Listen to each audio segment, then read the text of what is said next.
voy a hablar de Chacón. Bueno, para mí Chacón ha sido una importante figura en mi vida porque siempre lo he llevado a todas partes y le cuento esta historia a mucha gente. Chacón era un señor que laboraba en la 10, en San Cristóbal, la 10 de San Cristóbal, ubicada cerca de, que hacía esquina, una edificación vieja que hacía esquina con la Plaza Urdaneta. En aquel tiempo hay que reconocerlo, era una oficina demasiado sórdida, un edificio sórdida con oficinas decrépitas. No se parecía nada a la oficina del Saime de ahora, que es un poquito más decente y se ve un poquito más de respeto, no como antes. El 10 de la 10 de ese tiempo, estoy hablando de cuando yo era niño, eh, parecía un mercado persa y ahí se hacían todos los negocios del mundo. Eh, Se hacía tráfico humano, se traficaba con indocumentados, hasta trata de blanca, uno veía ahí haciendo negociaciones. Y en los pasaportes y carpetas no se metían papeles ni documentos, sino billetes, tarjetas, recomendaciones. Y entre ese mercado persa había un personaje, un señor muy decente de apellido Chacón. Entonces todos los gestores que llevaban gente ahí a tramitar su documentación y carecían de algún documento, le recomendaban a sus clientes: no vaya a pasar por donde Chacón, no vaya a pasar por donde Chacón. Era una impertinencia, hasta una brutalidad pasar por el Chacón, porque Chacón me debía un documento fuera de lugar o algo que faltaba, echaba los papeles para atrás y no se seguía con los trámites. Entonces uno veía a ese señor, un señor más o menos ya cincuentón, uno lo veía prácticamente solo detrás de esas máquinas, que eran unas máquinas grandotas, esperando a su clientela y en medio de ese bululú de gente. Y cuando él decía el siguiente, todo el mundo como hacía como cuando iba, como que si nombraba una papa caliente y nadie quería pasar con él. Porque esa era la orden, no pasar por donde Chacón porque a él le gustaba lo correcto. Eso es una figura emblemática para mí, yo siempre cuento sobre ese señor. Era el señor que no se dejaba sobornar, que le gustaba actuar con legalidad, que le gustaba actuar con decencia. Y en esa época era la Venezuela, la famosa Venezuela Saudita. Todo el mundo quería vivir aquí. Y uno veía en esa oficina uruguayos, paraguayos, colombianos, dominicanos, haitianos, peruanos, ecuatorianos, bolivianos, haciendo papeleos. Y pues muchos gestores se aprovechaban del negocio, porque el ser humano siempre ha sido un negocio para el mismo hombre.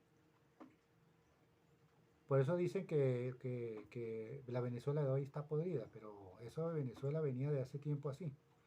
Y que lo que recogieron la gente de estos, los chavistas, recogieron la cosecha que sembraron los copellanos y los adecos. Pero eso venía de hace décadas. Eso venía de hace décadas.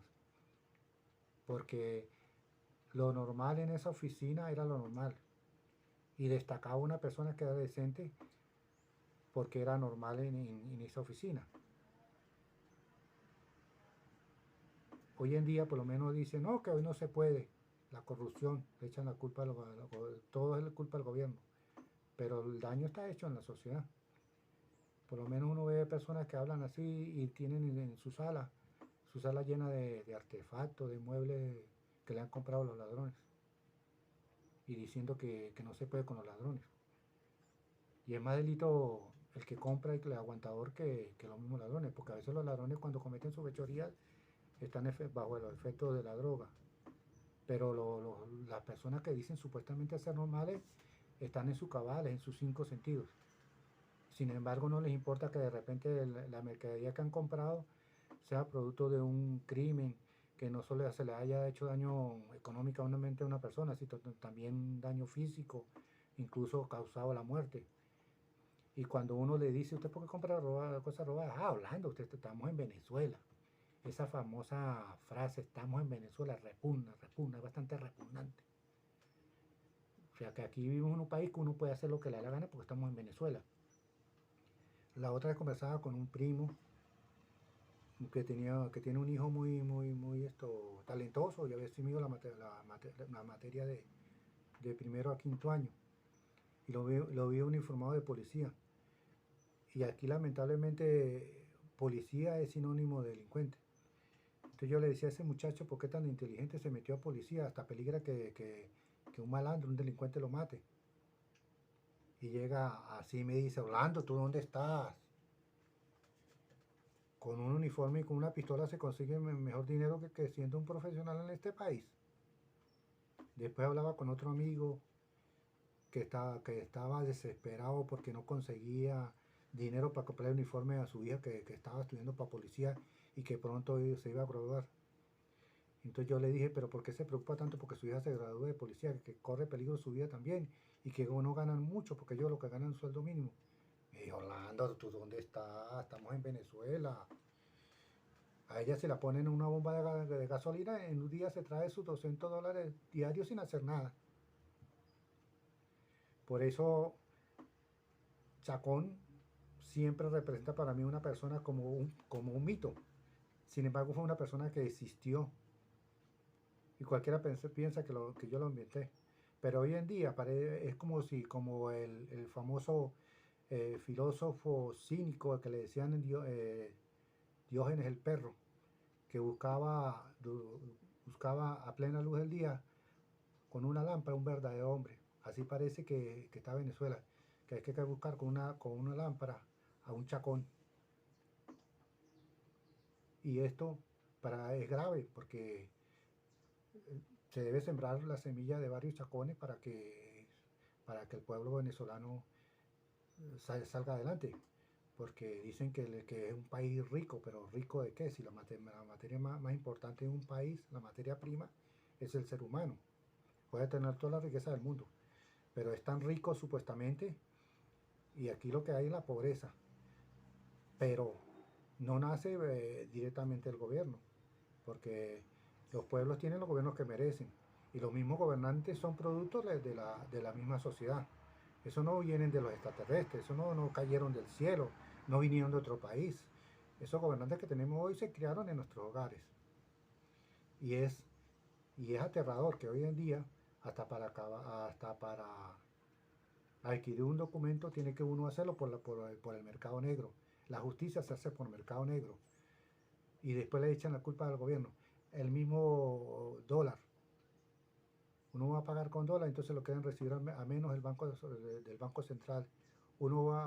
Si uno va a pagar bolívares, lo recibe más alto que la tasa paralela.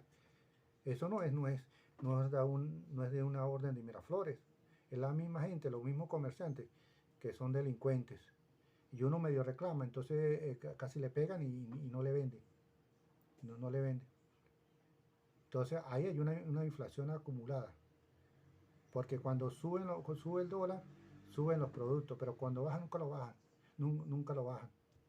Entonces no se necesita ser economista. A veces he oído economistas ridículos haciendo explicaciones que esto, que aquello, pero eso no se necesita ser economista, simplemente tener sentido común.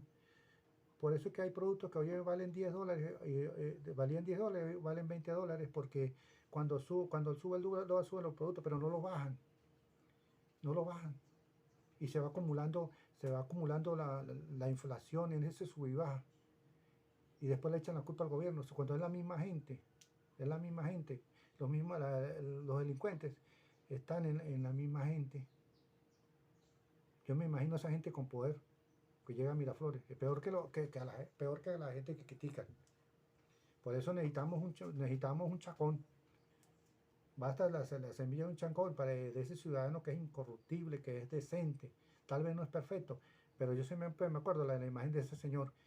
Y cuando cuento a alguien, muchos se ríen y creen que es un personaje que yo inventé. No, ese personaje existió en las 10 de San Cristóbal, que era una Babilonia de la corrupción. Y sin embargo ese señor se mantenía incólume, decente, honesto, no se dejaba sobornar. Bueno, gracias por escucharme y espero que nos encontremos con un chacón. Y lo espero en un nuevo video.